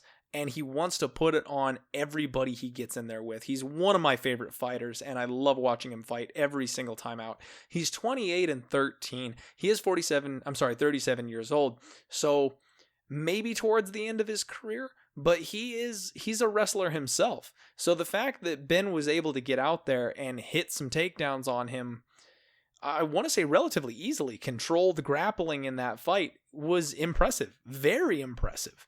And then Robbie took him for a ride. Just old school, rampage, sheer muscle, picks him up Jessica Andrade style, and slams Askren down to the cage. And I thought it was over. I absolutely thought it was over. The myth of Ben Askren was snuffed out in his first fight in the UFC against Robbie Lawler. He took like 4 or 5 really hard shots after that, trying to get his senses back from the slam. Robbie kept pouring it on him, and Ben managed to get his guard back. Then Ben managed to scramble. Then Ben got up, and then Ben took Robbie Lawler down.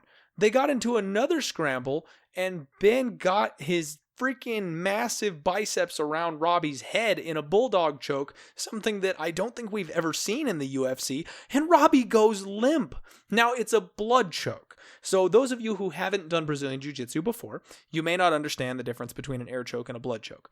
With an air choke, you lose your oxygen, and right before you go out, you know it. So you can tap, you can get out of that, you understand that you're losing consciousness. With a blood choke, it's just gone. With a blood choke, you're like, I'm good, I'm black. It's gone. You don't have any idea that you went out.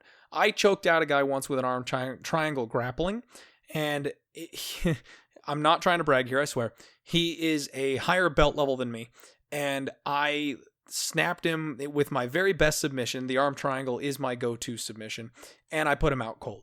So I let him go. He's still on top of me in my guard, but I released the blood choke, and he immediately went back to grappling.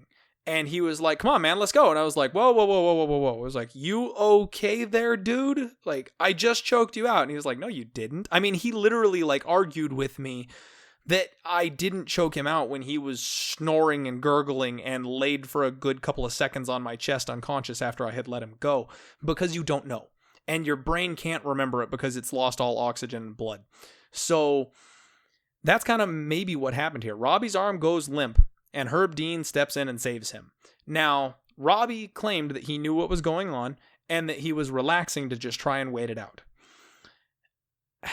And maybe there's some truth to that. I mean, unfortunately, it's one of those things that really only Robbie will ever know, and he was compromised, so maybe he doesn't even know.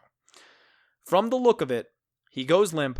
We all think that the choke is in. We all think that Robbie's out. If it was in fact a blood choke like I'm talking about, he was out, and he would have had no idea.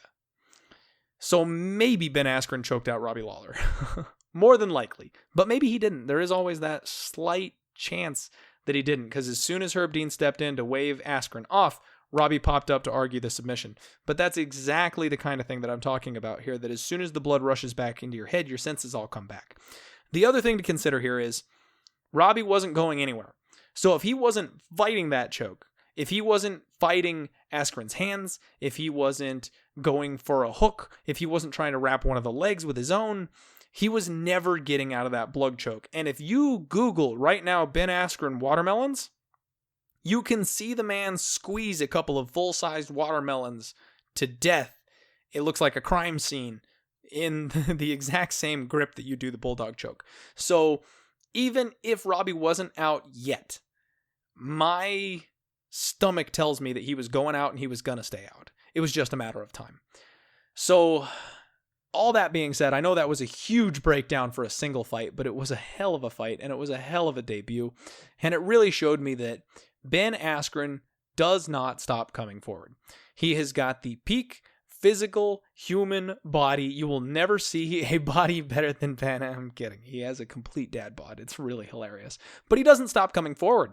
The dude does not stop coming forward. And his chin is about twice the size of a normal human chin. I don't know if it's even possible to knock this guy out. The shots that he took from Robbie Lawler would have put damn near literally anybody else out on the planet. And he was able to roll with it, shake off the cobwebs, and keep on coming. In some of his fights, I've seen him take massive, massive shots, and he just walks through them. I don't understand. He has a abnormally thick skull and an abnormally large chin. And even though Jorge Masvidal throws heat in every single 3-piece and a soda that he serves, I don't know if he can knock out Ben Askren. The other thing to consider here is that Jorge Masvidal has been known for having low fight IQ. He gets into these wars and he doesn't think about the judges' scorecards. He doesn't think about the way that this fight is looking, and he just thinks he's winning everything. He trusts his ground game. He trusts his striking, so he always thinks that he's going to be able to beat you at your own game. Now, sometimes he's right. The way he wrecked Darren Till on the feet after getting rocked in the first round, that was nuts. He did go a full 3 rounds with Damian Maia to a split decision where he had some serious success. He also TKO'd Donald freaking Cerrone in 2017, and that was phenomenal. So this fight is a complete pass. I'm sorry. I'm so sorry. I want to give you a pick on Jorge Masvidal versus Ben Askren. I really, really do. But I want to take Ben Askren. I think that there is probably value on this line, though, because of the type of heat that Jorge Masvidal throws.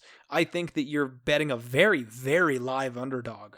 He's at about plus 185 right now. He opened at plus 200, so a lot of people are coming in on Jorge Masvidal. We've seen what the guy can do. So I do not fault anybody for taking a shot at Jorge Masvidal. However, I don't think that he can clean KO Ben Askren.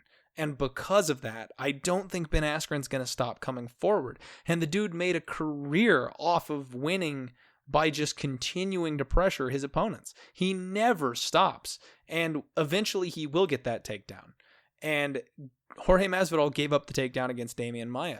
Damian Maia is a great chain wrestler. As good as Damian Maia is at wrestling since working on his all-around MMA grappling game, he's not as good of a wrestler as Ben Askren is. Damian Maia is a much better jiu-jitsu fighter, but Ben Askren is far and above a better wrestler than Damian Maia is.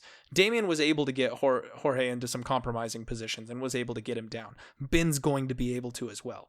I don't know if Jorge will be able to scramble and get up from out from under Ben like he did against Damian Maia. And don't forget, Ben actually has some KOs on his record too. He's got that, you know when Khabib caught Conor with that big punch and everyone went nuts? Because we were like, the dude's a wrestler. How is he punching Conor freaking McGregor?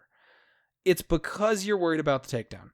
All you're thinking about Ben Askren is he's a wrestler. You're worried about the takedown. He's going to take me down. He's going to go for my legs. But then he unloads with a bomb because all you're thinking about is the grappling. It frees him up to land stuff that you wouldn't otherwise see coming. Jorge Masvidal is far and away the better striker. Miles away the better striker. But because Ben has the threat of the takedown, he may sneak some shots in there, and he does actually hit pretty damn hard. He's got a lot of TKOs on his record, especially ground and pound TKOs. He pounds people out when they can't get back up quite a bit, actually. And I know Jorge doesn't really lose by KO TKO, but a referee may step in to stop it if that kind of a situation happens. I like Ben Askren here, but I don't like him at the line. So unfortunately, we're going to pass. And this is going to be a hell of an entertaining fight because these two really don't like each other. We have finally made it to the co-main event of the evening. I hope you all are enjoying this episode because this is a long one with a lot of information. I'm having a ton of fun breaking down this card. It's such a good card. Amanda, the Lioness Nunes, is co-headlining, defending her belt against Holly Holm, the Preacher's daughter. Now, Amanda Nunes is the women's GOAT. Amanda Nunes dethroned Cyborg when she cracked her and took her head off back in December and became the first ever women's champ. Holly Holm is 12-4. She is 37 years old, and in her last 6 fights, she is 2-4. Why is she getting a title shot, you ask? The answer is nobody really knows. Because Holly Holm is a name. Because Holly Holm is the woman who defeated Ronda Rousey. Holly Holm is one of the big names in MMA because of what she did on that one fateful night, November 14th of 2015. If it wasn't for that, she isn't in this spot.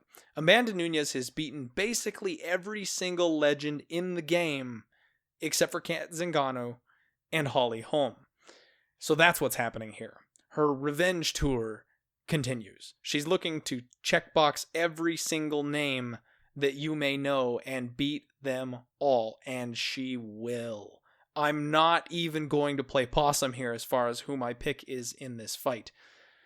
Amanda Nunes is going to run through Holly Holm, and she's going to close our parlay with Michael Chiesa at minus 335 over on 5 times. Now, this is something that I do not like doing. I have gone on record stating that if I'm going to parlay people, I do not want to get less than even money. But this is a situation where I think we lay a couple of extra units on this type of a bet. Let's say 3 for the podcast. We'll lay 3 units to win 2 here because I don't know how either of these fighters lose. Holly Holm walks forward and kias a lot, but she doesn't do any real solid striking. She doesn't actually deal any damage.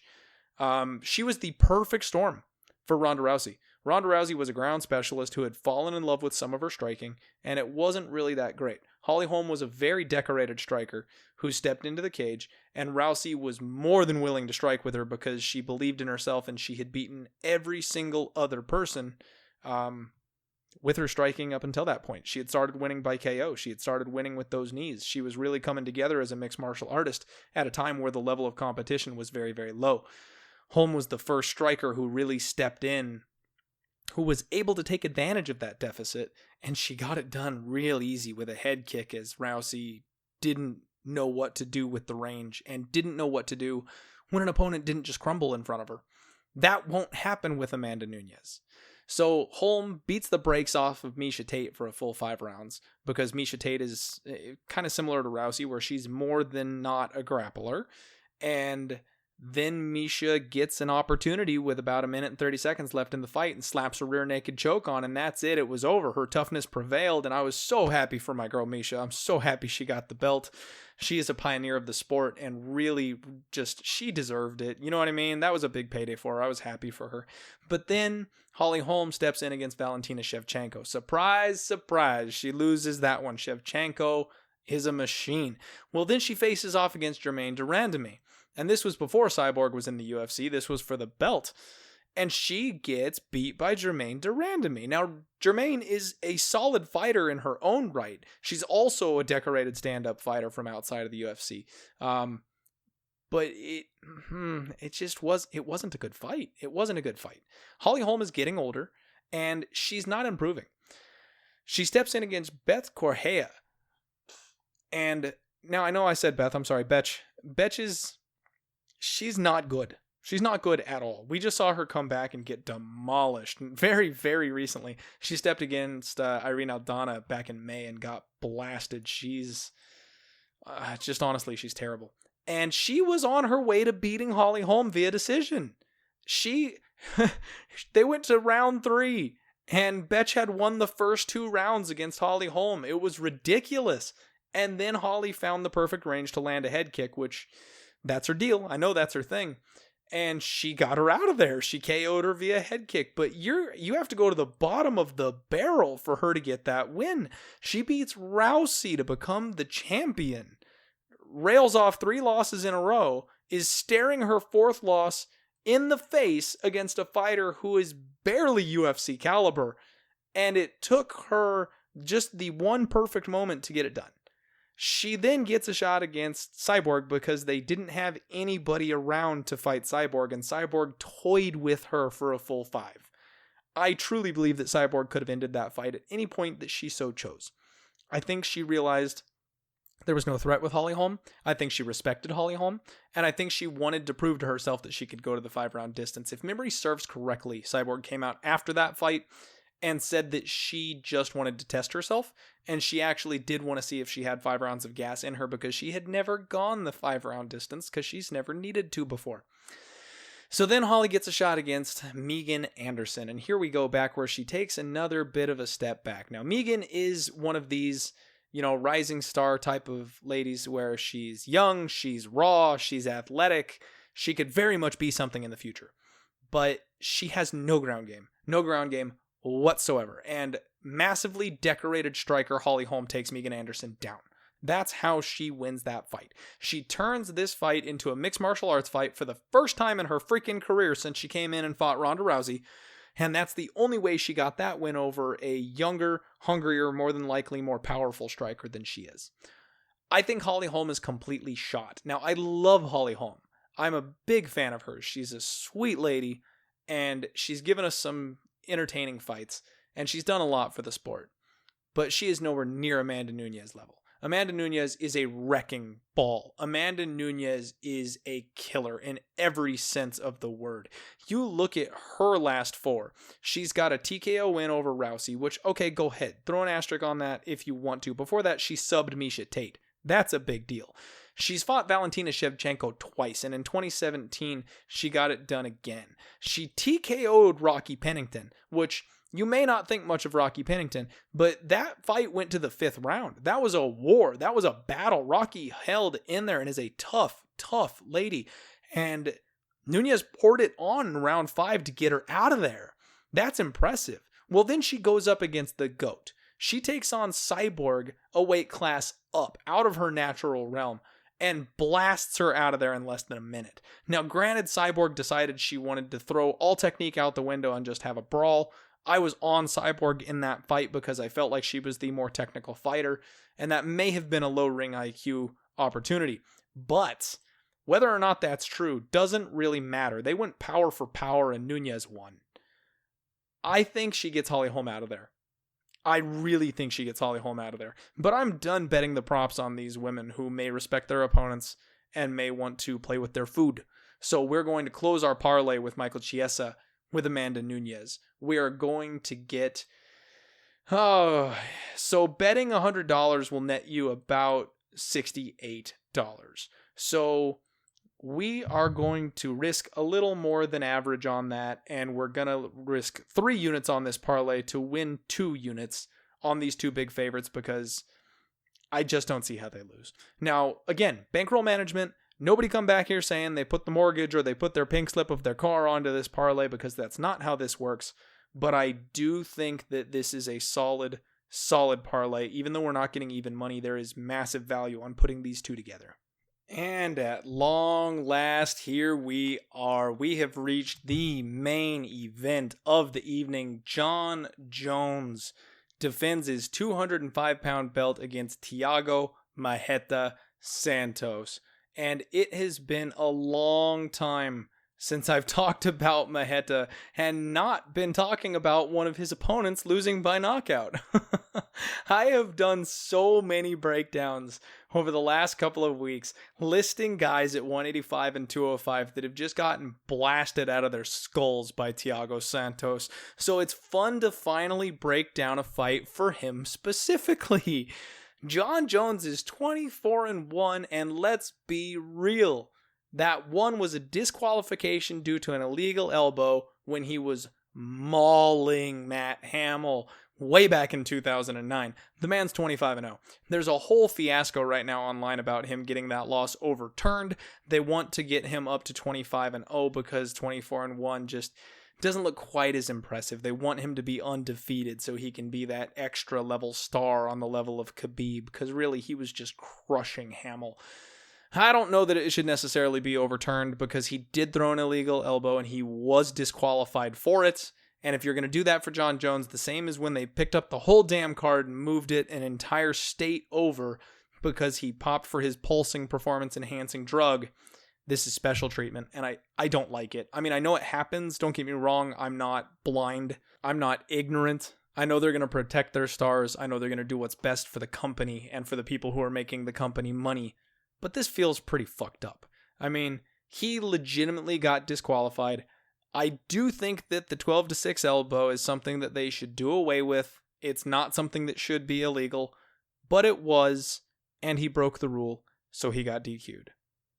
I think his loss should stand on the record simply because them's the rules. That's the breaks. Sorry, dude. Thiago Santos is 21-6-0, and he's another one of these people who is making the jump up a weight class because he was killing himself to get down to 185. The dude has a giant ass Milner hammer, Thor's hammer tattooed on his chest, and I love it. He's a machine. He's a monster. He is on a crazy ass win streak. Since 2017, he won 4 fights straight by KO. He got fluke KO'd by David Branch, and then he's gone on another 4-fight win streak with 3 of those coming by KO, with only one man escaping with his chin still intact.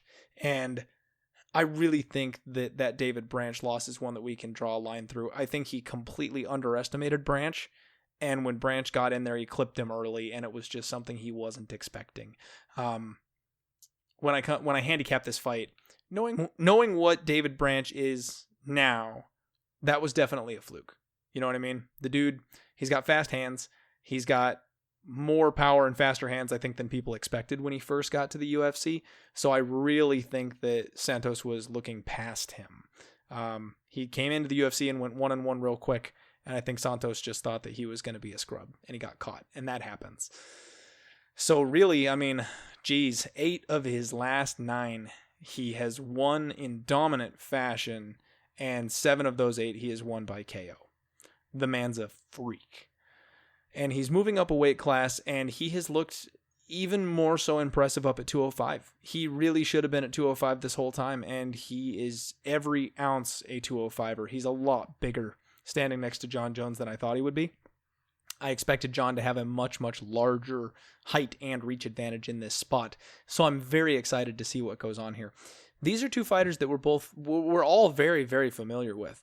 John Jones is maybe the most well-rounded mixed martial artist we've ever seen. He is maybe the greatest mixed martial arts of all time. He just seems to be able to do things that people can't. He learns things on the fly. He learns things while he fights. He tries things. He attempts things that other people won't when he's in the heat of battle, and it pays off. And he just gets it done, man. I mean, his last fight with Gus, when he put a stamp on that fight saying, "No, you did not win the first fight, and I will show you," when he KO'd him in the 3rd round, that gave me chills. I mean, he really can do everything. And one of the biggest things that goes for John is his team and his mind. He is very, very good at game planning. He's at Jackson Winks MMA, and even though they haven't been doing so well in the long run themselves, you know damn well that all their efforts go into John Bones Jones, because he is their bread and butter. He is their star. He is their homegrown baby boy, and they're going to do everything they can to make sure that he succeeds. He's very, very analytical himself. So the biggest concern for me here is that if Thiago Santos has a weakness, they will find it, and they will exploit it. And John Jones is a machine in there. He doesn't make mistakes. So when they have a game plan that they know will work against Thiago Santos, John Jones will execute it. So as much as I hate to say it, I mean, I don't use the L word. There's no such thing as a lock in the sport of mixed martial arts. John Jones is about the damn closest thing to it, though. And his record just proves that. He destroyed the 205-pound division when it was the golden era of 205. And really, when I was first getting into MMA as a fan, John Jones was a rising star, and 205 was the most exciting it had ever been. You think about what 155 is right now. That's how 205 was back in 2010, 2011. It just had all the big names, and John wrecked them all. He beat absolutely everybody, and some of them in brutal fashion. And he hasn't slowed down. In fact, he's filling out. He's growing into his role. He's just now reaching his prime. The dude's 31. the dude. The dude is 31 years old, and he's got every physical advantage you could possibly give him. He's got the height, he's got the reach, he's got the range, he knows distance control. He's very, very good on the ground, and he started out as a wrestler. So if it doesn't want to go down, I mean, it doesn't have to go down. The dude's just very, very talented in all levels of the game, and he sees things that other people can't. Thiago Santos is a bit of a one-trick pony. Now, I say that's way dumbed down. He's very, very skilled. He's a phenomenal striker, but his moneymaker is his hands, and everyone knows that. And that kind of is the problem here against Jon Jones. Jon knows that Thiago is going to get in there and try and corral him and set up the bomb. He knows that.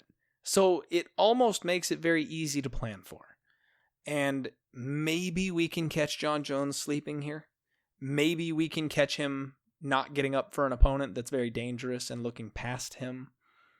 But I don't know that Jon makes that mistake again. He made that mistake against Alexander Gustafsson the first time that they fought, and he damn near lost his title. So I don't know that he does that again. He probably comes in here focused enough to get the victory. I personally will be putting a sprinkle on Thiago Santos, mostly because I have a soft spot in my heart for knockout artists. I love people who go balls to the wall, and I love clean, powerful knockouts. That's something that just gets me excited. And one of the main reasons why we all got into MMA, right? Is the very first time you see one of those insane knockouts, there's something deep inside you that goes, oh yeah, that was awesome. And that never left me. That's why I love Francis Ngannou. That's why Anthony Rebel Johnson is my favorite UFC fighter. And that's why I love Thiago Santos. I've been on him a lot. I don't think I've ever tried to fade this guy, thankfully. And he's been a bit of a money train since he got on this roll that he's been on. And one of these days, Jon is going to lose. Now, maybe it's when he loses his battle to Father Time because he catches all of us. But one of these days, Jon will slip up and lose. I don't know that Thiago's the guy to get it done. So this is a pass. No official pick. When the odds come out and there's a total, I might tweet out some kind of a play on that. I will take a look at the props when they get out, but I do not know that there's going to be a spot on this main event for us to get on. I don't like that personally because the main event's always the one you're supposed to close the show with. You should have a pick on that. If you want to tie Jon Jones into parlays, I know a lot of people doing that. They feel like it's free, easy money. I caution you against that simply because you're facing off against a power puncher. Yes, you're getting the best Jon Jones. You're getting the best fighter of all time. But shit happens in MMA. That's why we love this sport. And those kinds of parlays with massive, massive favorites like that are just very, very dangerous, especially when you think that it's quote-unquote free money.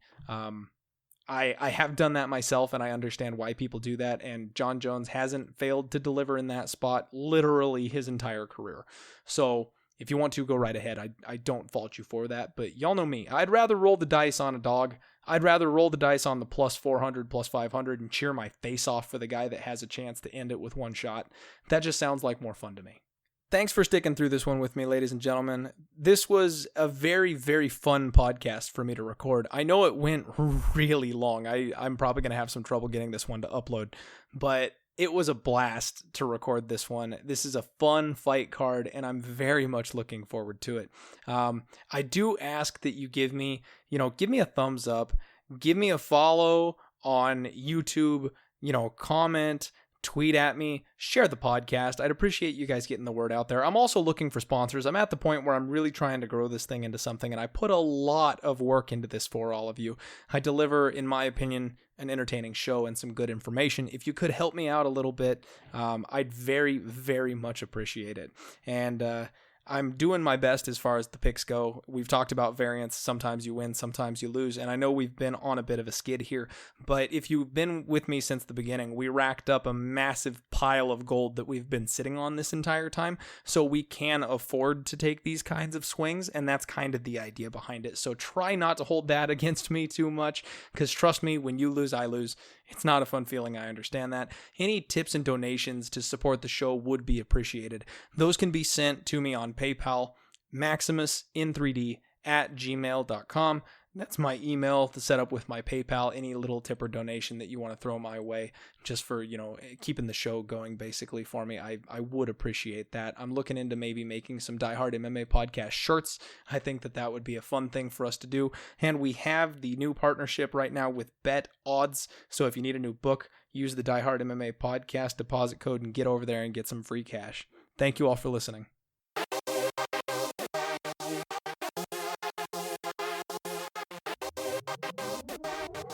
Oh boy, we got there. That was a long one, ladies and gents. Let's recap these picks. We're going to start with Naurdiev and Rencountre. Do not go to the judges' scorecards at -110 to kick our night off. We're going to roll with Song Yadong, and we're going to lay the wood -200, 2 to win 1. We are going to rock with the underdogs, Random Markos at +204 and Jan Blachowicz at +145, hoping one of those two, if not both of them, get it done for us. Then we're going to parlay Michael Chiesa and Amanda Nunes. We're going to risk 3 units to win 2 at a -150 price on that parlay. Thank you, ladies and gentlemen, so much for all the love.